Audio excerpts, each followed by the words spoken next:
Roman Bridger, director. And brother. I know I said I was going to do this with Lucy versus 11, but since I've done Scream 5, I can go over Sydney, so I'll be doing this with how strong is Sydney and her fighting moves, meaning you get it a little early. Okay, so let's get into Roman Bridger, the director. First, we have Roman punching Sarah through glass,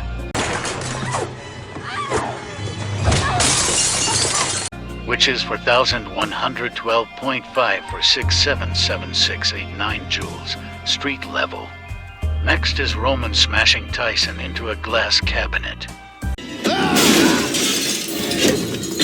which is 9,301.13 for 6 to 483 joules, street.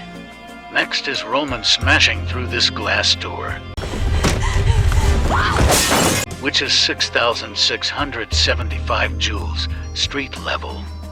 Basically, all of Roman's physical feats are street level, but he does get to wall via scaling from him and Sydney beating the shit out of each other.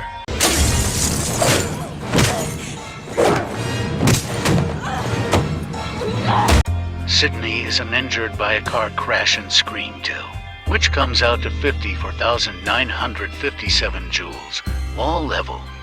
His punches can hurt her more than the car crash, so his strength and durability vaguely scale above it. For speed, he's the first Ghostface to dodge a bullet, which kind of becomes a tradition with a Ghostface doing it in every movie going forward. The bullet dodge is 24.60101918 meters per second, superhuman at a low end, and 37.3 to 56706 to 5 meters per second, subsonic at a high end. There's also the house explosion,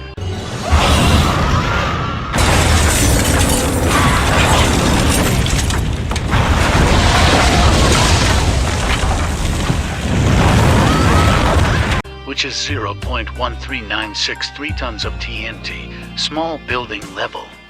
This is his attack potency with prep time. So yeah, in summary, wall level strength and durability with superhuman to subsonic speed and small building attack potency with prep time. For equipment, he has multiple Buck 120 knives, a bulletproof vest, American Derringer Model 1 which has a velocity of 261.8 meters per second, subsonic plus, hitting with 444 joules, street. It holds 2 rounds and has a range of 8 yards. He also has these little remote door locks.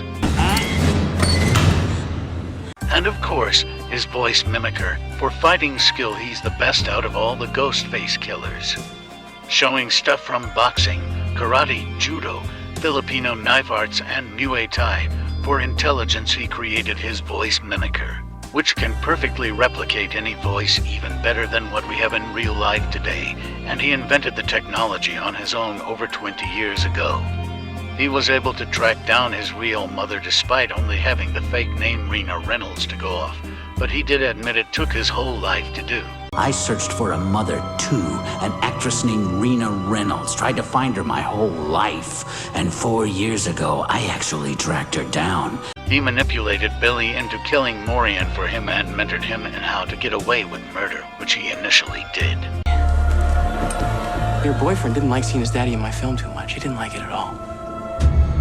Once I supplied the motivation, all the kid needed was a few pointers. Have a partner to sell out in case you get caught, find someone to frame. It was like he was making a movie.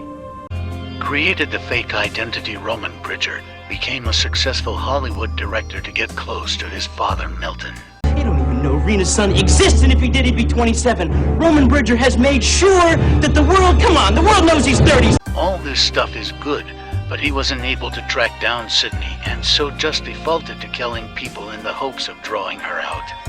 He also kills Sarah and talked to her roommate as himself, which led to him being arrested, making him a suspect, which clearly isn't a part of the plan, since the only way to clear himself of that suspicion would be to reveal that the voice mimicker exists, which he can't do since framing Sydney is reliant on the cops thinking her voicemail to Milton is genuine.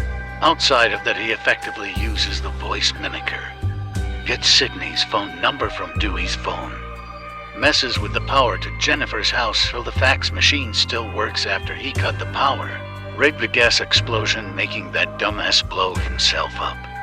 Also, he can stop his heartbeat since Gale checked his pulse and still thought he was dead. That's a good trick. Well, that's everything. Good.